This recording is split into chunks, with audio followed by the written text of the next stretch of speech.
me. Episode This is Mark 309. Evan Jackson from Everything. You're listening to NetHeads. He's got to throw some cold water on this situation. Start talking about nerd stuff. You know, nerd culture is mainstream now, so when you use the word nerd derogatorily, it means you're the one that's out of the zeitgeist. System activate. This is NetHeads with Will Wilkins and Trent Hunsaker. It's a tech podcast. But we are a ton cooler than your typical geek. You guys rock. And now, here's Will and Trent.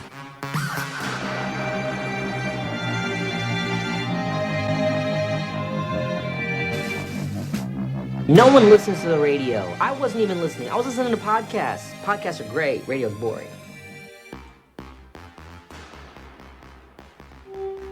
Yeah. New episode of NetHeads. Are you down, Trent? I feel like we should. This is Mark the theme for this sorry. episode should be the Tommy Two-Tone song, 8675309, because it's episode 309. I get it. I get it, Trent. Yeah. Ah, very nice. Yeah. If you want to take part in the program, by the way, you can. No, that's not what I want to do. Scratch that, rewind it back. No. Hi, everybody. Another episode of NetHeads. My name is Will.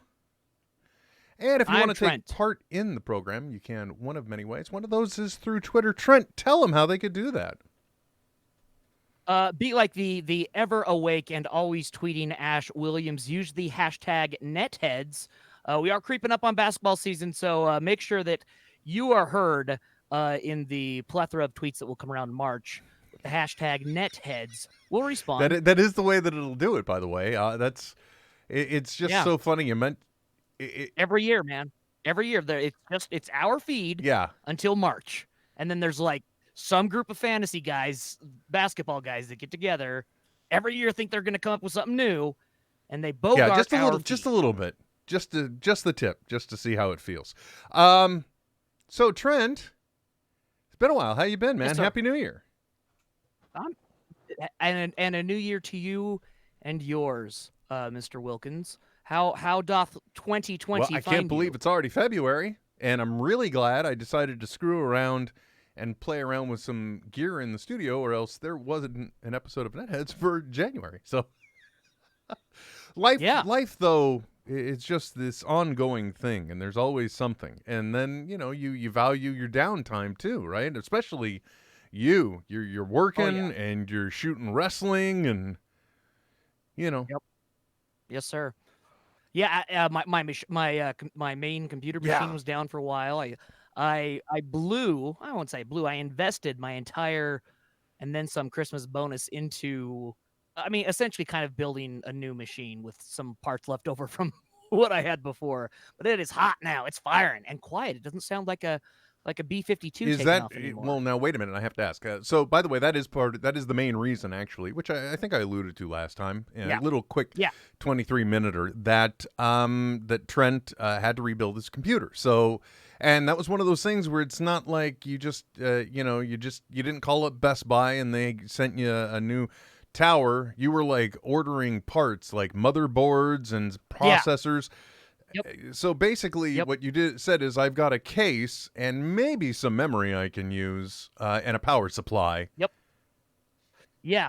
But the problem was, what I started looking into. I can get some new memory, but it's DDR3, and if I want to upgrade my motherboard to the latest and greatest, that's going to be all 4. So I might as well do it at the same time. All I can say is, I'm a little embarrassed to say, but the 32 gigs of RAM I have in this machine puts my work's 32 gigs in the iMax. Oh wow! Well, that's interesting to hear. So okay, so that all leads us up to, did you put in? Is it just because you've got a new, all new fans and the CPU fan, or is it because you went liquid cooling? Oh, I did not go liquid cooling, but I did take the time to replace a couple of the fans that I had installed on. It's a Coolmaster tower. It's huge, and it stays super cool the whole time. But the old fans, it's a moving part. All moving parts eventually wear and Oh get man, loud. So I just that's replaced because the cooling nobody fans. takes their stuff apart anymore and cleans it out as often as they should. Yep. Oh, Nope. and I'm the worst at that. It's okay, Trent. I think everybody is. Everybody officially qualifies. Yeah, You just it's don't true, think though. about it, and then you're like, Yeah. oh, what is that rumbling noise? Well, it's your computer because you got a bunch of Mhm. dust in there because... And in my case, Yeah. dog hair. Yeah, I in there. embarrassingly discovered that as well. Yeah. It's great. It sucks air through, but it's also sucking particles and through. sometimes it's not the stuff you want. So over time, we all get a lot of buildup of dirt. I think recently when I was going through a kind of a minor hard drive ordeal, one of the things I had done was I had to go into an old computer, and I'm like, wow, this is really disgusting, which then led me to take my computer that I have now out and clean it because I'm like, ooh, that's disgusting. Yeah. It's a good thing to do every once in a while. And you and was it a year or 2 years ago? You even did the unthinkable that no one does. The TV cleaning. What do you mean? Didn't you pull a TV apart to clean Oh all my the dust out of gosh! it? Wow, that is like Yeah. you're traveling. You have officially gone back almost 10 years to when I had that when long I had ago? a Oh wow! Here I'm thinking, no, it was last but year, it was maybe. a DLP machine, so it was still a rear Right, yeah. projection. It's still not. But at the time, Okay. it was a really good picture because the DLP at the time had really improved. But over time, You didn't get that sphere that depending on where you stood, it was a flat image. mm-hmm. I always love that Ash Williams comes on and says, "How is this still a thing?" Hi, Ryan Connolly. Yeah, so with this, it was actually being bounced off of a mirror, so it was light emitted to a mirror, goes to the screen, and that mirror over time can get horribly, horribly dusty. And you think it's your bulb that's going out or the TV's fading, and no, it was a piece of glass that needed cleaning essentially. So, but that's what I had done. But no, that wasn't. Yeah, it's okay, Trent. You get to a certain point, it all just kind of blends together. The Jeremy Baramies just start blending in. After 5,000 Baramies, What do you expect? You would think you'd be able to make Right. the perfect pair. By the way, also I just do have to mention, if you do happen to catch us streaming anywhere whenever we're streaming, when we're trying to figure out what we're doing with that, I have to say that want to thank actually all of our Patreon subscribers and supporters, because both you and I now, as I showed on the last one, have the cam link for. Okay, good. Yeah, you should hold yours up this time. Yeah, right there. Got it in the middle. Yeah, that I've helps. yet to plug it in. I don't blame you though, because but we'll be that plugging it in too. soon. I mean, it does require a certain processor level and the like. So again, your upgrade kind of really good and timely. And I do really like I really like the new angle. Using an actual camera instead of like a webcam. I don't feel like anyone's gonna pay me an extra $1 and hope I take my top off. Using this thing. Where's that donate button? Hear that little coin sound. It's okay. Never mind. I'm sorry. But I was really admiring the way that because every camera has a different optic, everything, and I liked the image. But my other favorite part was you could actually make out and focus on the stupid robot behind me. But during that 23-minute one, if you want to go back and look at that, it's like literally how I imagine you feel during my large diatribes and just continuous speaking, because he's just sitting in the back corner like blinking and looking side to side. He's like right now, like he's kind doing of. right He's now. just fidgeting all around. But the nice thing is, you can, if you were a fan of HBO's Westworld, hey Vector, freeze all motor functions. And he gets all bummed out and closes his eyes and goes to sleep. Aww. Back on this charger. But it was just nice because he literally looked like every bored person that you're talking to when you realize, wow, they're bored. In the background the whole duration. Let's see now. Ryan Connolly was also pointing out that the robot was busy on the table. So, thank you to our Patreon supporters for that. You always get the commercial-free podcast early and usually the video, but tonight is kind of a weird special night where we do the one thing that either people... I think there's no middle ground here, Trent. In this world that we live in, you're either the kind of person that enjoys hearing other people talk about television, or you are not. There is, I don't think there's anyone that would casually say, "Oh, hey, I listened to that episode and that was pretty good." All that TV talk. No.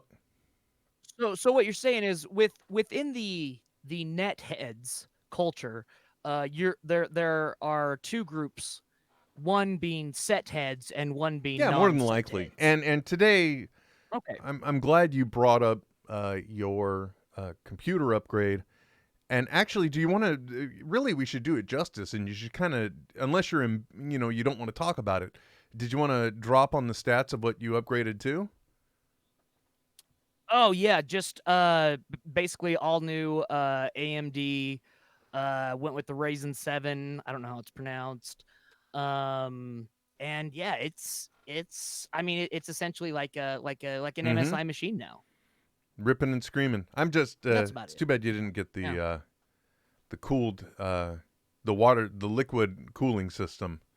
I've got that in this one, and then it's just amazing how much your threshold then changes, because after the amount of time you're like, I can do imagine, I hear you humming? It's like, dude, you were pissed because of fan noise before. Relax a little, will you? And after that went away after cleaning some, because the liquid cooling system still needs a fan to vent the heat out. Yep, exactly. Yeah. It's still what's the term? Radiation cooled. Because it's blowing the cooler air from the fins onto the devices. I also added 3 different hard drives in it now, plus my external network area storage. Because man, when you're dealing with 4 cameras of a 2-hour show, that's a ton of that's a lot data. of those video files are big and they're fat and they're just you're chewing up terabytes like they're Oreo cookies. Yeah, so much. Yeah, so it's all I can do to edit something and then get it off of my machine as soon as possible. Fair enough. I understand that. I've been there. As a matter of fact, that's part of the reason why I almost hosed myself, because I had moved everything to a network storage kind of in that same way. It just so happened that I wasn't considering the age of it, and that hard drive died last year. So there are still some things that I've lost. They're never going to return, but thankfully, with a mild obsession or occasional backing up of things anyway, the portable hard drives actually kind of came in handy in saving my data biscuits, if you will. Yeah, especially if you're doing like an image write, every couple of weeks or whatever, you can save on a ton of storage that way. Yeah, and you're not joking, man. Those video files, they're redonkulous in file size. Yeah. Oh, ridiculous. Yeah. Yeah, but at the same time, so crazy, because this little guy right here, if you can see me holding it up, the size less than the size of my, fingernail, that's 256 gigs, man. That's what the camera records on. That's I think insane. that one says 128, not to be pedantic. Okay, good. It does. I wanted to make sure my readers weren't working. The 256 is I probably lost it. It got sucked into the fan and it's gone forever. And for this other thing I'm working on, there's this just kills me. I don't have the box nearby, or I'd hold it up again. But it is a fanless computer, okay, that plugs into the HDMI port, and its entire outer body is a heat sink. And this thing is able to run this video virtual Hall of Fame on it. So now, because they have the situation, like a Raspberry Pi. But an actual Windows Intel PC that's capable of processing video the way I need it to. And it's a godsend because in this application, the screen is outdoors and it has actual, weather encasement around the back. And there is a place to plug an HDMI port or an HDMI device in there. So literally, I'm able to make a 42-inch self-contained single outdoor unit of a touchscreen that people can use. That's awesome.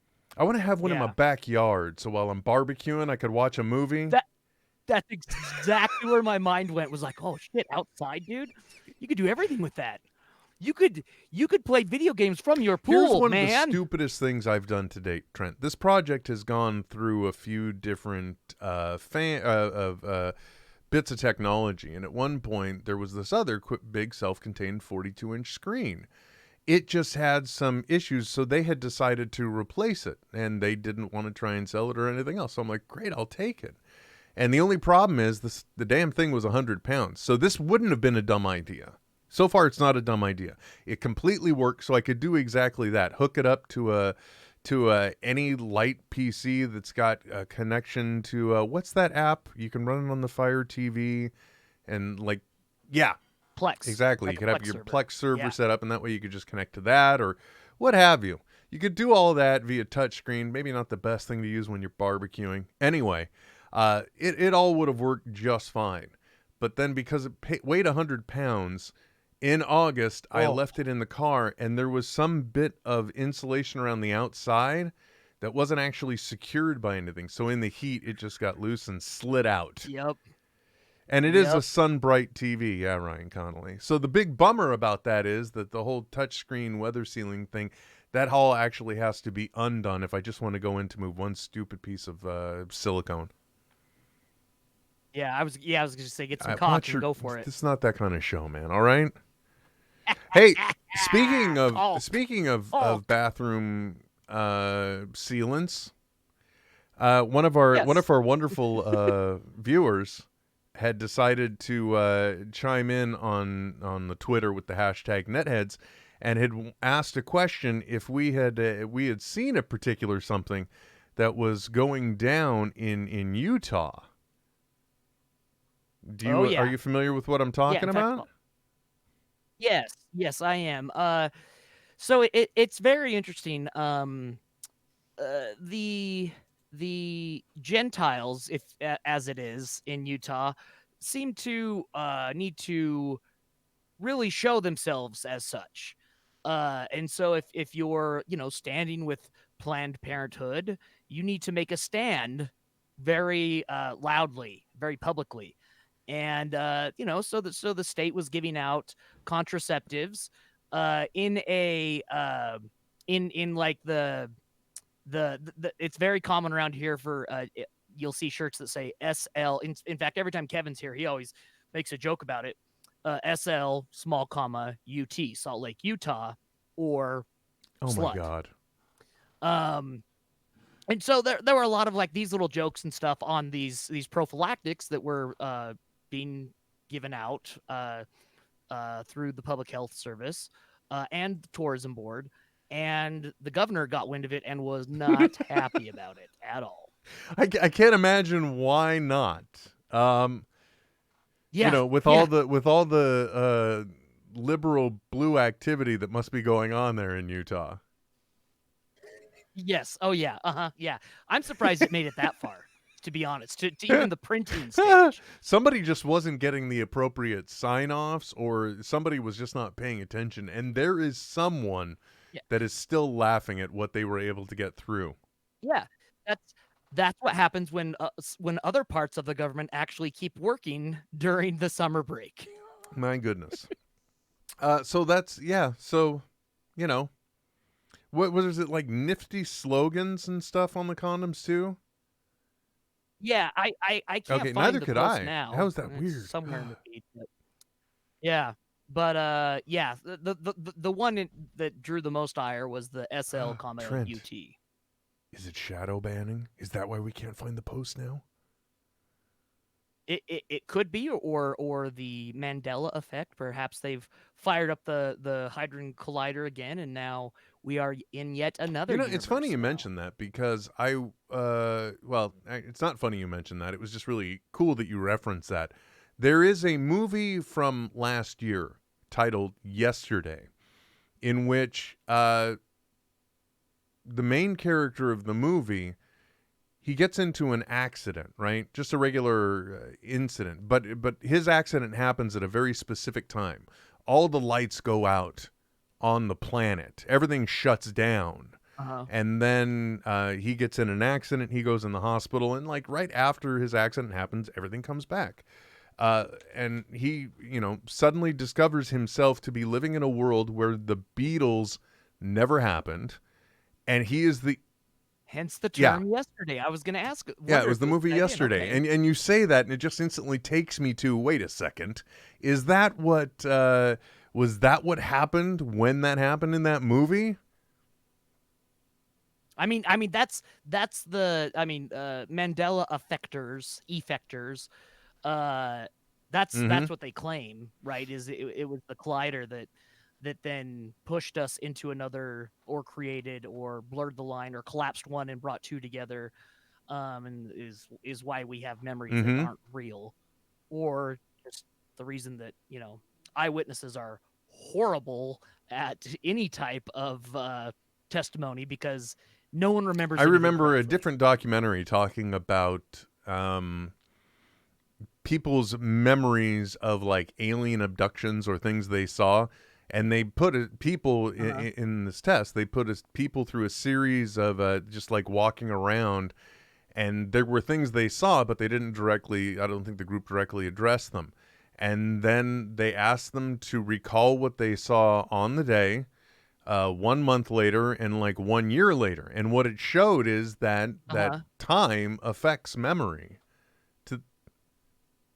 Absolutely. And I mean, you will make things up to try to fill that void that no, my mind's not fallible. And then once that spark of creation happens, it becomes real in your mind. And since it's in the past and the past doesn't exist, there's no way to validate it. All I know is I still don't know what the name of those darn bears are anymore. I never had a problem with it until this whole effect came up. The Weinstein bears. Wow, that's a horrible pop culture mashup, my friend. Now, what is it? It's a question of being the Berenstain or the Berenstain bears. Is that what it is? Because I believe it's spelled stain, but I think everyone just said Steen. Okay, well, I'm glad we cracked the lid on that one. Right. I mean. Yeah. Okay, well, skipping all that crap. Yesterday was a great movie. I enjoyed it. Now, granted, I did watch it on an airplane. I only give that caveat because it means that I wasn't getting the best experience delivered. I was just listening on my headphones. Right. The sound is a bit compressed. So, any movie on an airplane always has a knock against it for me when I'm watching it. That and we're still of a generation that I would think has a prejudice against movies on airplanes, right? There, like I was thinking about this just the other day. Like, remember when there was one movie on a flight, and you either chose to buy their flim flam headphones and participate in the group showing of the movie that was 1 week away from being on VHS. Right, and it was never a pleasant experience ever. I mean, what we have now is leaps and bounds, but ahead. But still, there's that negative connotation of like, oh yeah, do you have an in-flight movie? Like I watched it on. It's my choice between a few episodes now. It's of Curb Your Enthusiasm or a movie that I've never heard of. And they have a few of those. And well, plus I've said this before. Apology for the reiteration, but. When you're stuck on like a 4 or 5 hour flight, and suddenly your standards will also adjust. You're like, okay, well, I would never watch the movie Tag voluntarily. However, I'll watch it here on a plane. Yeah, or you know what? I know that I saw in the news that these Pawn Star guys are actually in some legal trouble now. Maybe I'll watch a couple of episodes. Exactly.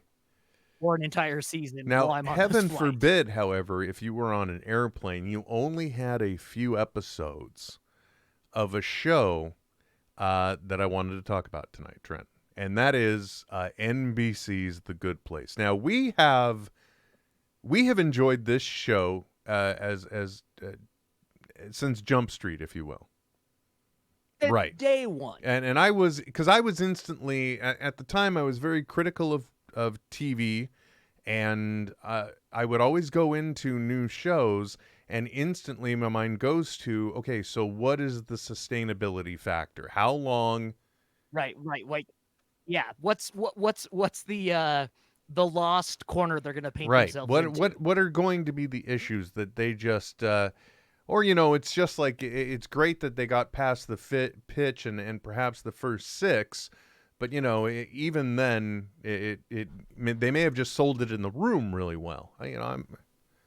Especially on NBC, you know, programming that is notorious for not really been given a chance. Yeah, definitely. But, you know, then they also come out with, like, Perfect Harmony, and you're like, okay. But you also, I never would have thought that Superstore is as enjoyable as it is. 9th season, my friend. I think it's in its 9th season now. No, Superstore is not that high. They're in their, I think this is their 4th or 5th season. Yeah. No. You look that up. Okay.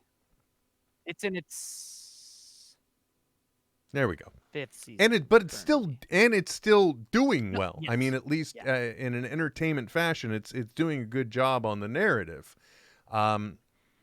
But still, like with that one, you don't really need to worry so much because you have so many circumstances happening in a store.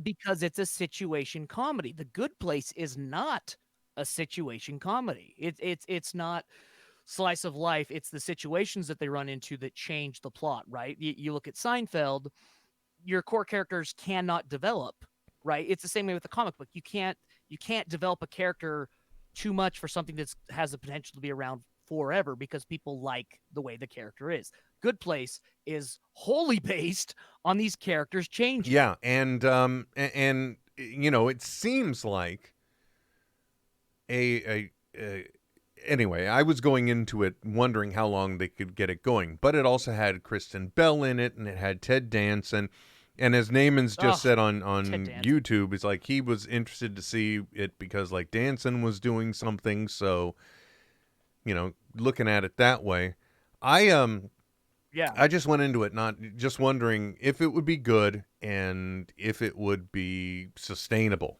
and I very quickly learned. Yes, on both. But it was one of those shows where I was like, and I didn't know any of the backstory about Michael Schur basically being given a golden basket and just said, put whatever you want in here and we'll stick it on the shelf, wrap a bow on it and sell it. Right? Well, and it had some programming and production, I'm not going to say handicaps, but stipulations that is very normal outside of network television, but abnormal for NBC, CBS, ABC, because Fox. KB, Kristen Bell, it was in her contract that there could never be more than, without her approval, 16 episodes in a season. And so we ended up getting this very interesting and amazing show. But what we didn't know is how quickly it was actually going to turn the tables for us, because you know the whole premise of this one person somehow getting into the Good Place accidentally, and then you know continuing on from there into somebody else is also not supposed to be here, and you know, we're going to let this cat out of the bag midway through the first season. You know, she's going to say, no, it's me. And you're like, wait, what? And that's all I'll say about, like, contextually the beginning of the show.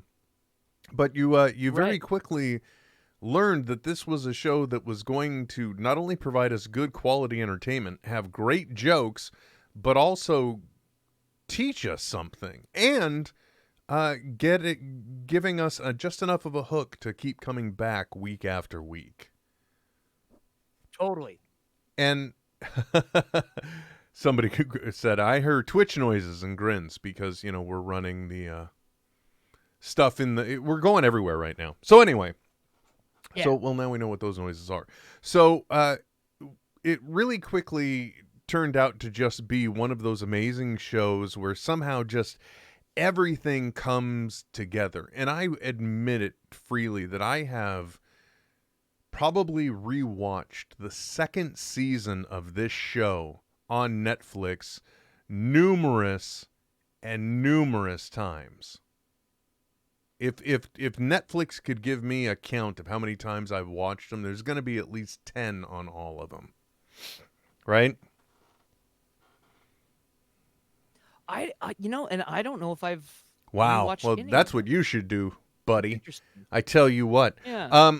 So anyway, really good show. And what it ended up doing, this weird, unique show ended up kind of giving us, in a way, literally a narrative on just, trying to improve ourselves and putting something better out in the world.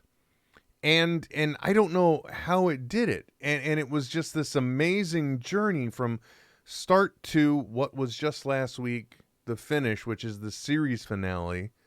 And this is the point where we're just going to probably get really spoilery because there are many times as a fan of a show that you really enjoy, that you are very passionate about, that you will actually try and find alternative ways to watch an East Coast feed on your laptop that's crappy just so you can see it, even though you're going to watch it 3 hours later. Right. There's a high level of concern, which for this show was absurd because I think it proved time and again that it earned our trust. But I'll just say there's a certain concern when you have that much of a level of passion and enjoyment for a show that you would really be scared that when they say that they're going to wrap it up and that last episode is coming, there's really that scare that it just isn't everything that you might hope it to be, right? Right. And absolutely. Think of Silicon Valley's finale. Yeah, right? it was. I don't even remember it, to be honest. Exactly. Actually, yeah. No, that's not true. I do remember that it was kind of like a documentary style of where are they now, and the whole play on like the Pied Piper with the rats and everything. Yeah. My gosh. Anyway, I went in, very, very concerned. I didn't want, because Game of Thrones, their entire last season, I think a lot of people are not totally pumped about that. The series finale of Lost was very controversial. Heck, even something throwing all the way back to Seinfeld. The series finale of Seinfeld for me never hit because it was all about these people being put on trial when they have been suffering through their own choices the entire series. Nothing ends well for the characters on Seinfeld. Right. And it's funny because I remember the watching the season finale, and it wasn't until I watched the commentary Seinfeld DVDs that I realized what they were going for in the series finale, and it made so much sense of them being like, of the creators being like, look, like if these guys lived next to you, you would hate them. They are just the worst, awful people. They tried to kill a dog because it was barking too much, right? Like, and so this was the karmic retribution finally coming, but we love these people. It didn't matter, and that's why it fell so flat. And it's so interesting too because the dealing with like afterlife, religion, which then brings up the religion idea, which then brings up the God idea.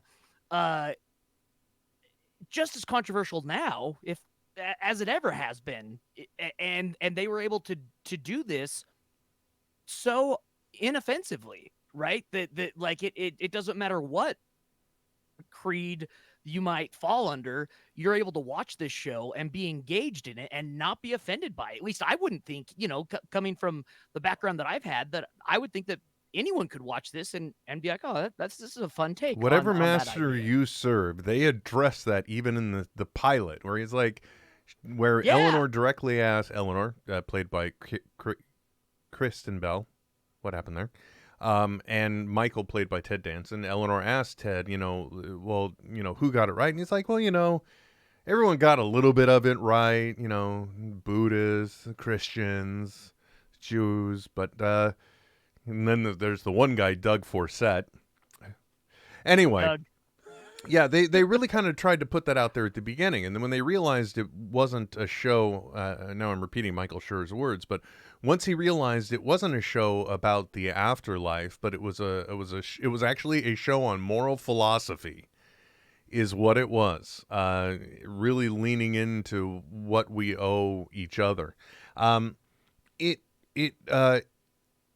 The show just did something I didn't think it could do, which, in its representation of the afterlife was very interesting, because if you think about it, the way the show represents the afterlife, in a way, it seemed almost like life was created and the mortal condition was invented. And then somehow somebody realized, oh man, somebody's got to be in charge of this stuff when it's done. Then, dropped a whole bunch of administration into place. And then, I mean, it reeks of middle management, honestly, because then somebody just bailed on it.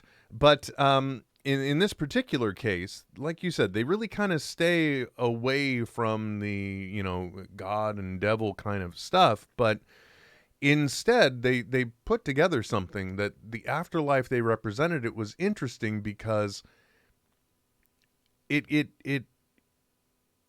first of all recontextualizes the human condition, but then, and this is really kind of fast forwarding ahead. I mean, we could talk about some finer details after, but the thing that it amazed me in the way they were able to wrap this up is that they were able to paint a much better picture for what it's all about and where it's all going.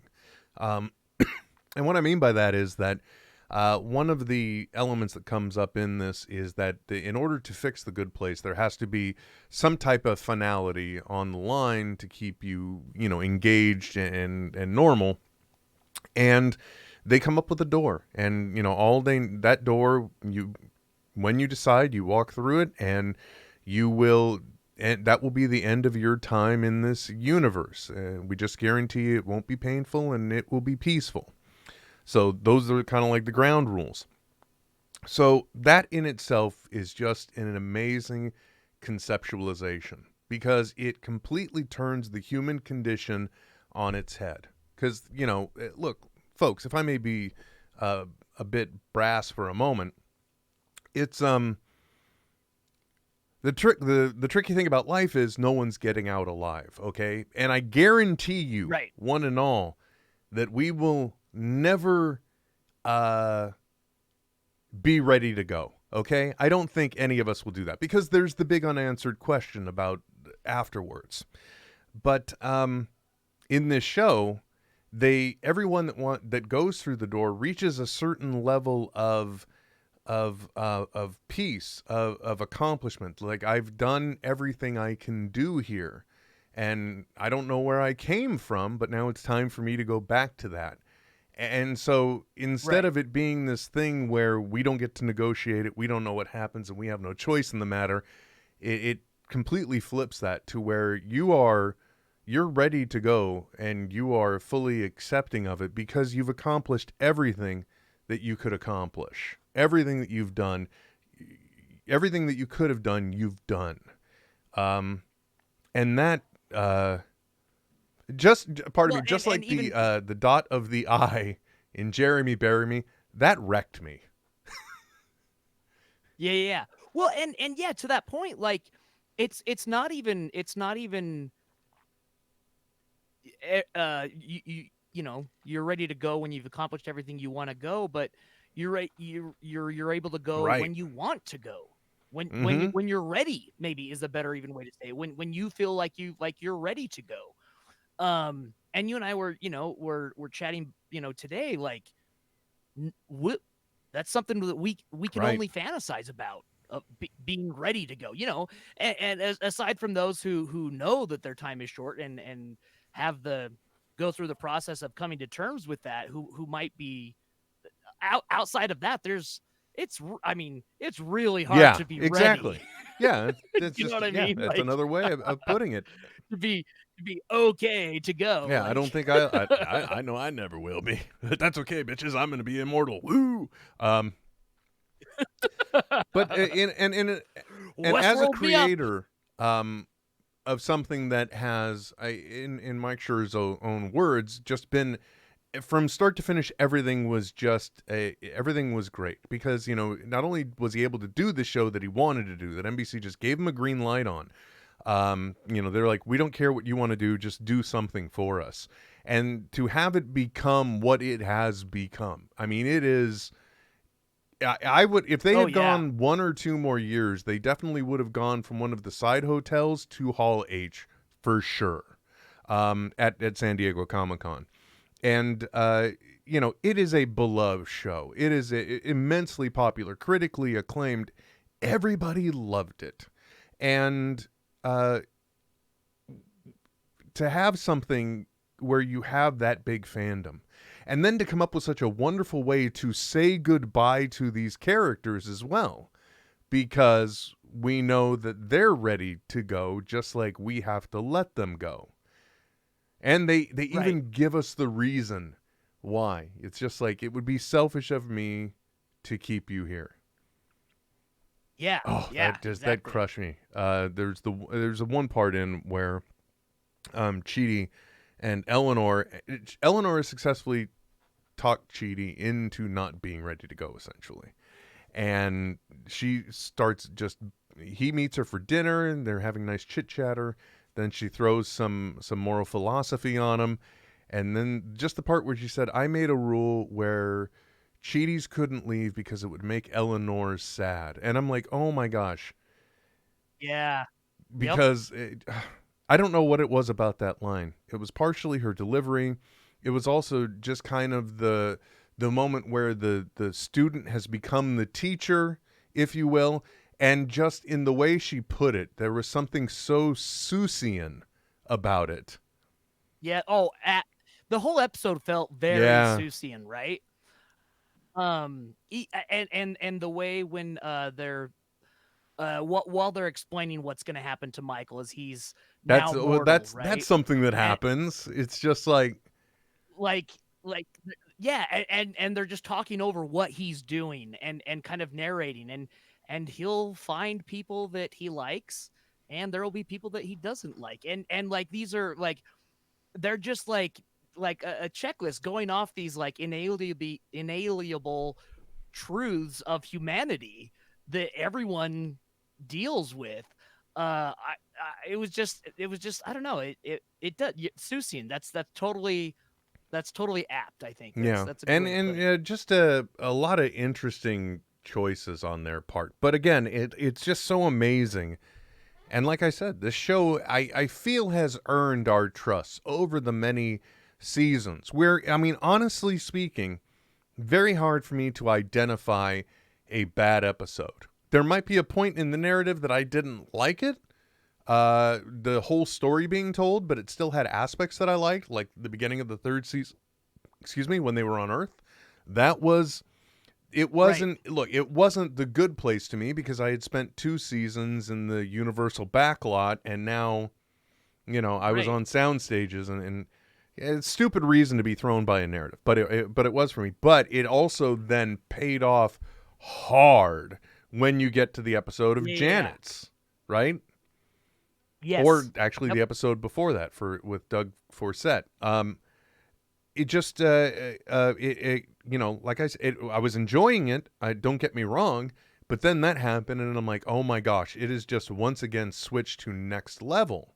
And that was one thing that they did. Well, and if you now that you've joined us on this journey and gotten from end to end, it's something that the show continuously did. It always, which is, hold on, let me dial it all back to just this. Yeah. This show continuously delivered on things way sooner than any other show would. The very premise of somebody being in the good place that's not supposed to be there. By episode 6 or 7 or maybe 8 of the first season, that's turned. And then the season ends. So then it's like, oh, what's going to happen in the second season? And then the events of the second season happen. And by the third or fourth episode, it takes a left turn that you don't see coming.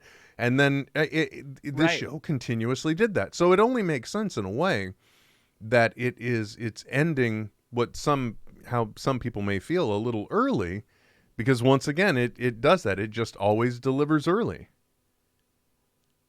Yeah, and it ends where it begins, right? It ends where a mortal person would feel like it begins with a mortal ending, right? And then it ends on what is the what they perceive to be the ending. But then, as we see, Eleanor's essence coming down to earth, and then it's just interactions into more humanity. And that third season is very interesting too. I should go back and rewatch it, because it is the hero's journey, that third season, right? They embark, they go out, and then in the end they come back having learned and all grown from it, right? Like that's Star Wars, that's Odysseus, that's the Odyssey, like yeah. And so it's traditional, conventional storytelling, which is really interesting, because like, I mean, I haven't watched all the seasons of like a Brooklyn Nine-Nine, but that feels definitely more situation comedy-esque, right? And what's the other thing that he created? Parks and Rec, right? Definitely has some major character development there, but not at the, I'm not going to say breakneck speed, but the heightened speed that we see in The Good Place. Yeah, but it feels natural. That's what's crazy about it, right? Like everything just had a natural progression that it didn't. You never felt like whoa, hey, no. And brilliant too in this last season, when this last episode, when all Eleanor's mortal friends are now going through the program. And she says, "I'm so glad that going through the program hasn't changed you guys." Oh yeah, her Eleanor's best friends from Arizona. Yeah, yeah, exactly. Like her fellow dong bait. Yes. By the way, that if I could solidify any one point in that show where I absolutely positively said, "Yep, I love this show," it was when Kristen Bell answers the door while staying dog sitting for a friend. This is like a flashback to her mortal life, the original one. And she answers the door to her friend, "Hello, hey, what's up, dong bait?" And then the friend reveals that they've got tickets to see Rihanna in concert, free tickets, free booze, whatever. And Eleanor says, "Well, I got to watch the dog." And when her friend says this line, this is how you know how much I enjoyed it, because I still remember it. "Well, can this dog smoke a blunt on a boat topless while drinking champagne? Because that's how Riri do."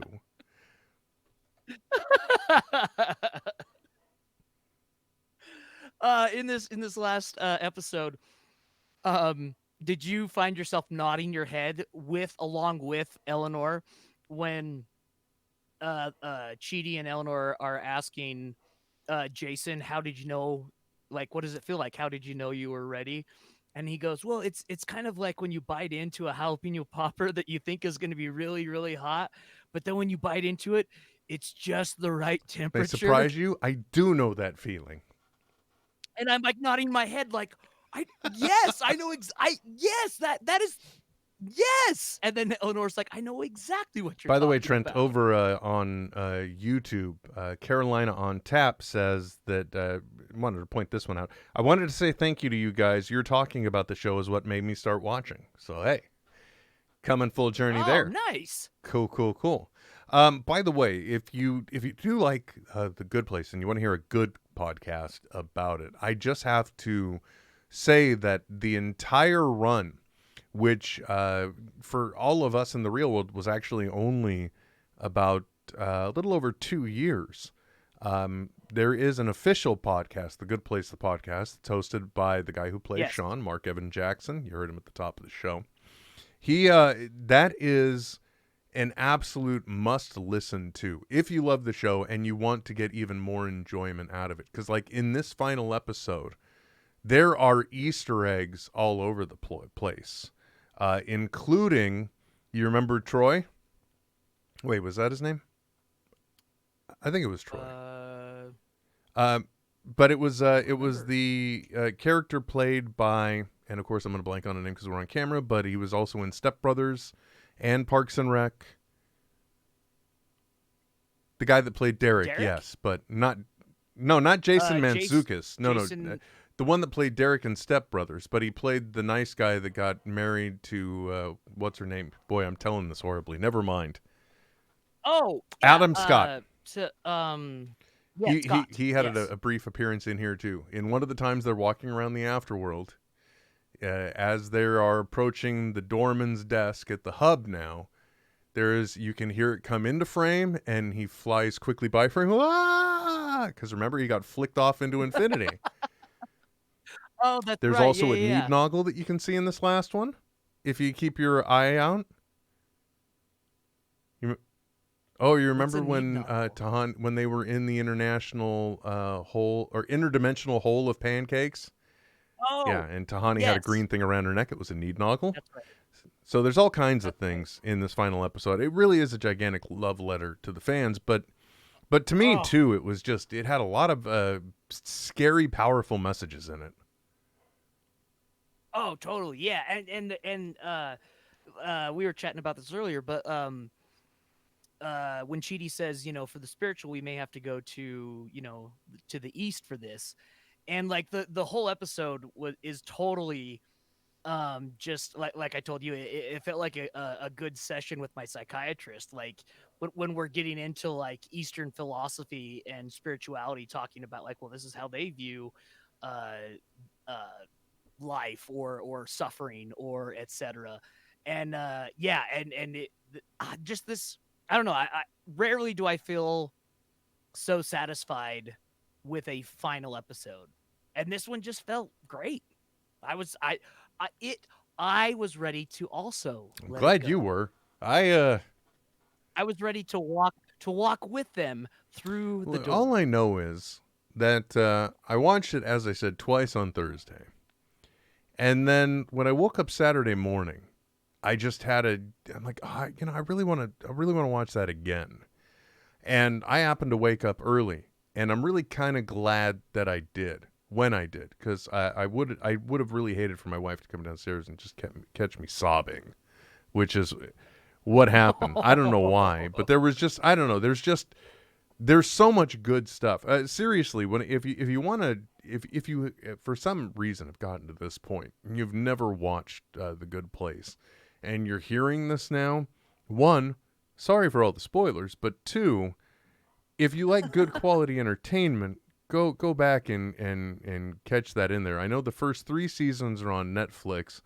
If you have a Hulu subscription, you can still watch all of this season. But I think for Freeview, yes, the earlier ones may have been revoked a little while ago. But the earlier seasons are on Netflix. Yes. Oh, Carolina on Tap is Roller Dog NC. For sure. Duh. That adds up. Oh, there you go. So anyway, that's kind of what we've been getting a lot. I don't know if there are any major comments on Twitter, but I've been seeing that we've been getting some of them, Trent. I don't know if you've looked. Yes, and I think okay, good. Seen them all, and it's been okay. Our good friend Matt Corey. Well, that about handles that then.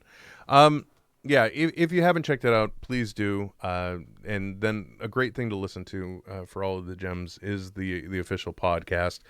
Just found out today, interestingly enough, Mark Evan Jackson is now the official host of the Brooklyn Nine-Nine podcast. And if they did what they did with The Good Place, I have to subscribe now and listen. But even though The Good Place was in year 3, they did seasons, or between seasons 2 and 3, they went back and did a reconstruct, basically, by starting up. It's like, okay, well, this episode, this is the first one, and then we're talking about the pilot, and they actually went back 2 years, like for the first season, to talk about things about each episode. So that each installment is about an episode of the show, and it's just really enjoyable. So if they are going to do that with the Brooklyn Nine-Nine one, I mean, give me any excuse to rewatch quality entertainment.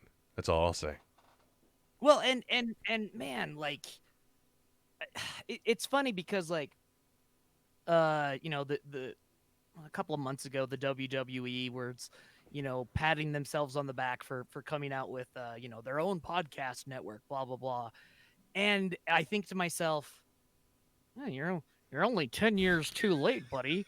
But, right, that's because it's inside baseball, right? Like, some people are still just asking me about podcasts, or like, hey, I'm finally getting into podcasts. Like, so what a brilliant idea. Why wouldn't you be having an official anything, right? That's coming out with your stuff. We saw the success of The Talking Dead.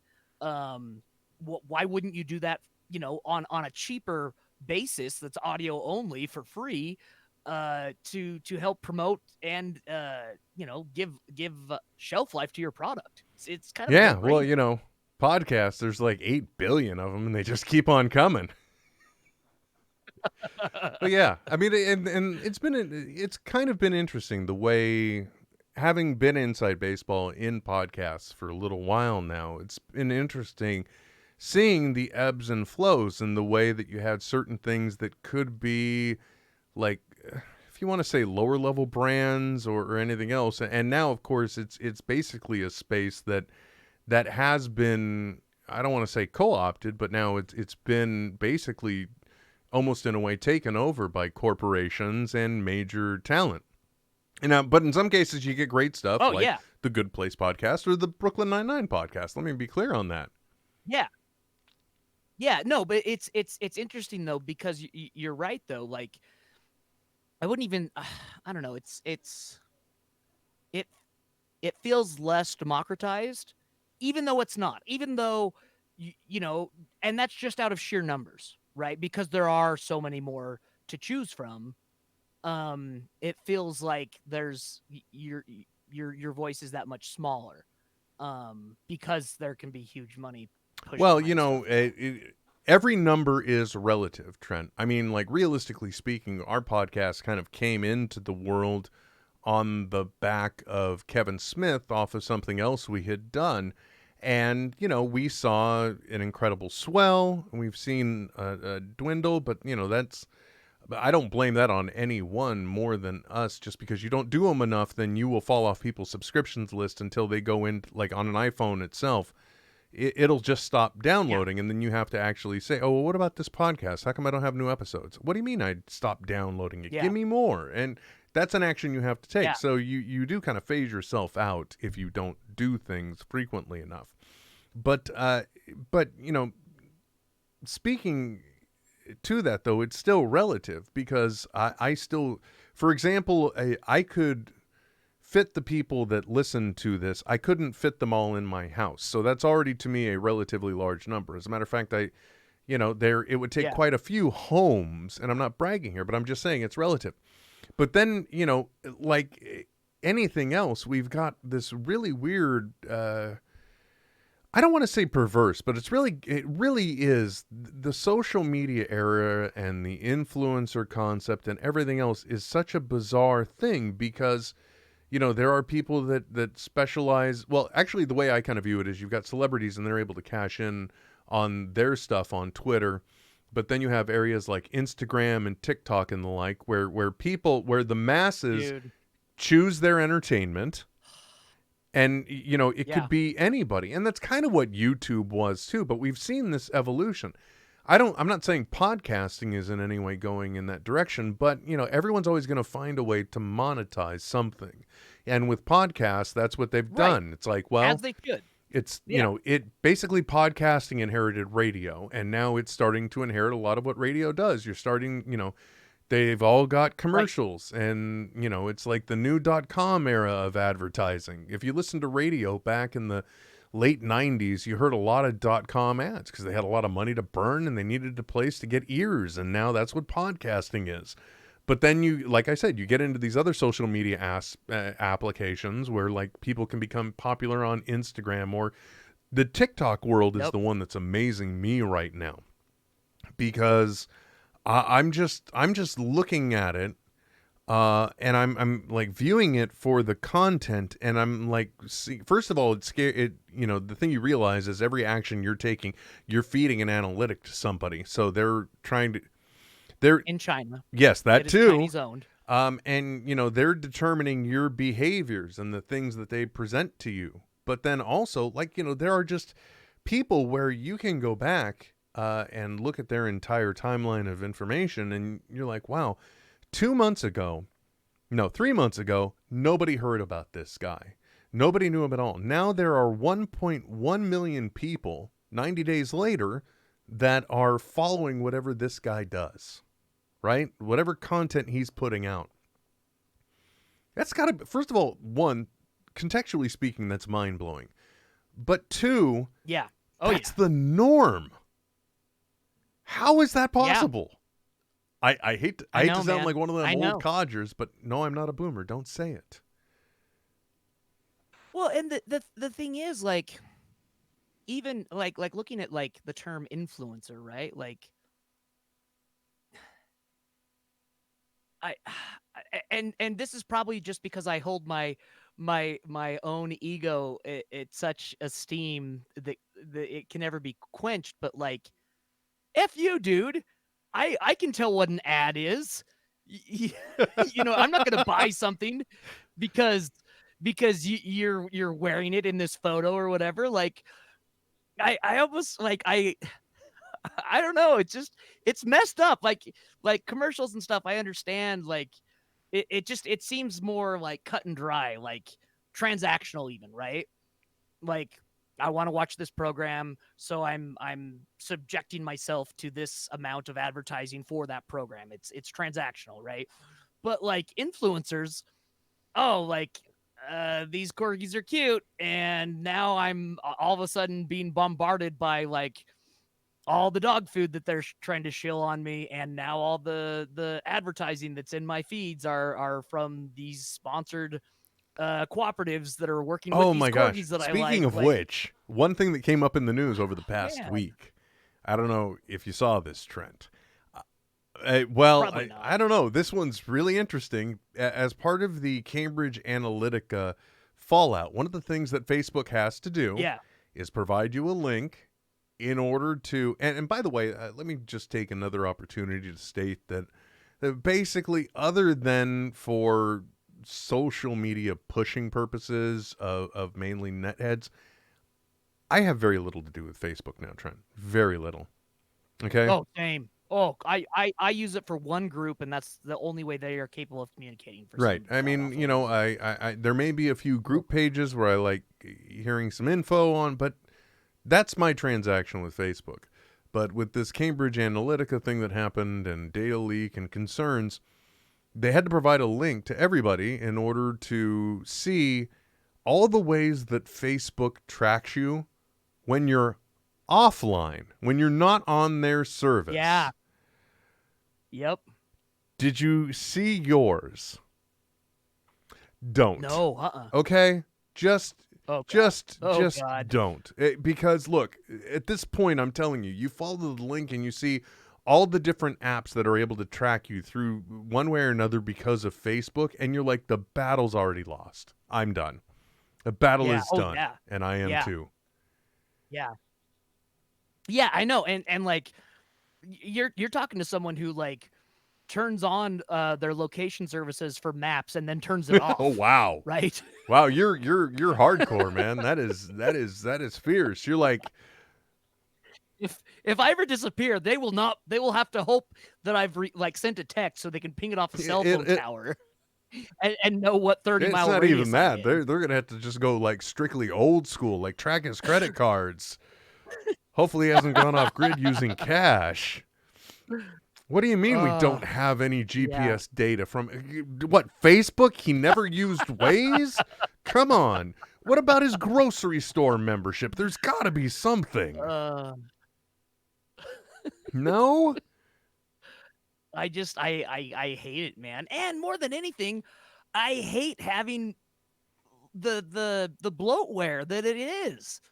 I mean, that's you mean to tell me that I can run the desktop version of your app on my phone in its web browser just fine and get all the messages there just fine, but if I want to text or use any type of text base, almost the easiest of database communication out there to create, I have to download a whole other messenger app from you. Yes, Bullshit. yes, you do. I am not, no effing way, man. Well, and here's happen. the thing too, because complaining about Facebook, but almost every one of us uses Google Chrome. We use and think about how much you've integrated with Google Chrome in your world, or your Google account, your Gmail account, all the things you may have linked that to. All the different ways they cookie you and track that. It's the same story. Again, it might take, the battle's already lost, folks. You can try and put gasoline behind you and throw a match, but it's not going to burn everywhere, so don't do that. But the biggest thing I can say and tip I could give, and I try to push this on everyone, and I understand it's hard. Don't ever link your any account to any other app ever. Like don't sign in with your Google account or don't sign in with your Facebook account. Create a separate account native to that application and just use LastPass and it does it all for you. I've been leaning on LastPass a lot lately, and that was the wisest choice. Thank you, Trent. There's just no other way. Well, really. Because one little data breach, right? Just one little one from like, the mom and pop record store that you signed in to create a shopping cart with. Their data gets breached, and it's over. Game over. What are we gonna do now? I completely agree. And actually, I was just reading an article. I can't remember what the name of the browser was. Was it like Thunderbird or something? But basically, somebody was pointing out that it was an alternative browser to Google that is not bloatware, has faster render times, and it doesn't come with all the baggage and processes that Chrome runs on your system. Right. That runs even when it's not running. Look at your system Task Manager? And just look at performance and you'll see the other one that's really bad, but it's essential if in our line of work is Adobe, man. Yep, that's true too. That's what happens when developers get lazy and they're like, well, yeah, but systems have evolved now and people have so many gigs of memory. Yep. Yeah. Hey, data is so cheap right now. Just put it in there. Don't worry about that. See, they can handle it. They've got enough memory. They can do it.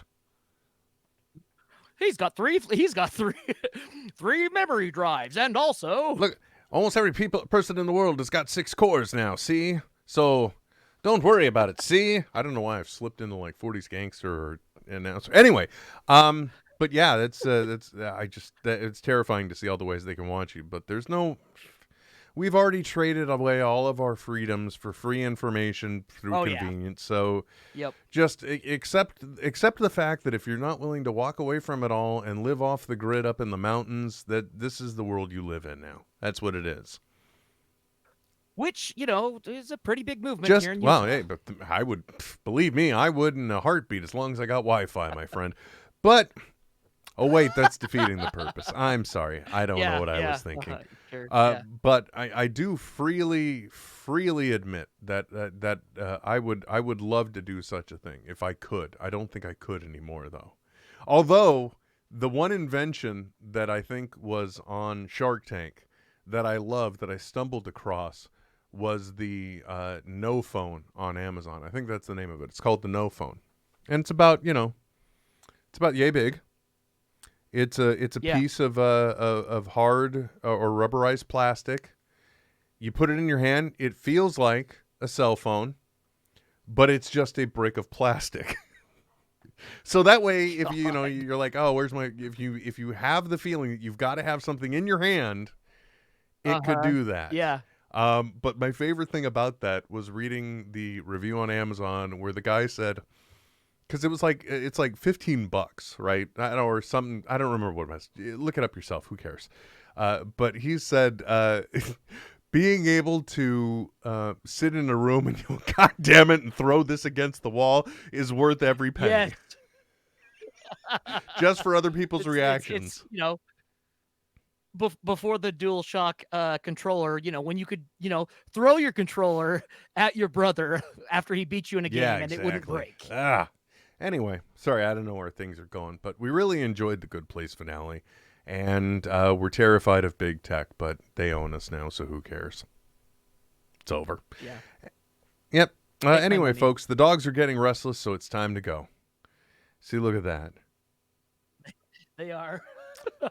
Thank you very much for joining us through this very confusing, convoluted discussion, if you will, about many things, including probably one of the most unique bits of entertainment we're ever going to see on TV. Having only 52 episodes, Trent. Only 52 episodes of that. Two regular Pretty seasons. much. That's right. We've been going through 309. Do you think we should have walked through the door? Oh, hey, now. Thank you very much for tuning in. Thank you for listening. We always appreciate you. NetHeadsOnAir.com for all the links about anything about the podcast. Also, don't forget to check out all of Trent's endeavors. Where's the best place for them to find that, Trent? Please don't say your Facebook. Go Death Ray. There we go. Media. Probably I heard that one. Death Ray. I got a pew pew shirt and I'm gonna wear it. Damn it. Yeah. Can't stop me. Anyway, folks, thank you. Thank you very much for tuning in. We always appreciate you. Until next time, my name is Will, and we will be back soon. This is NetHeads with Will Wilkins and Trent Hunsaker signing off. I know, right? But stop being a little Nancy and deal with it. NetHeads. We'll be back soon. Goodbye. This has been a production of Smodco Internet Radio. Sir, only at smodcast.com. First off, Roller Dog NC says he is going to start a NetHeads fan podcast. He's got 2 listeners already. The serpent eating his own tongue. Also, any argument or any emphasis I may put on trying to do another one sooner. Obviously, I'm falling out of practice. I don't know if you noticed the last few times we've wrapped up together, Trent. It almost comes across more like a guy who is, he's basically at the end of the first date and he's really wondering if he's going to get kissed. And so he just doesn't know when to shut up. That's kind of how I've been, I think. So, are you saying I need to loosen up my morals a little bit for you? Maybe put the vibe out for you a little bit? Be like, hey, baby. Not what I meant at all. I blame myself. I took this in this direction. Never mind.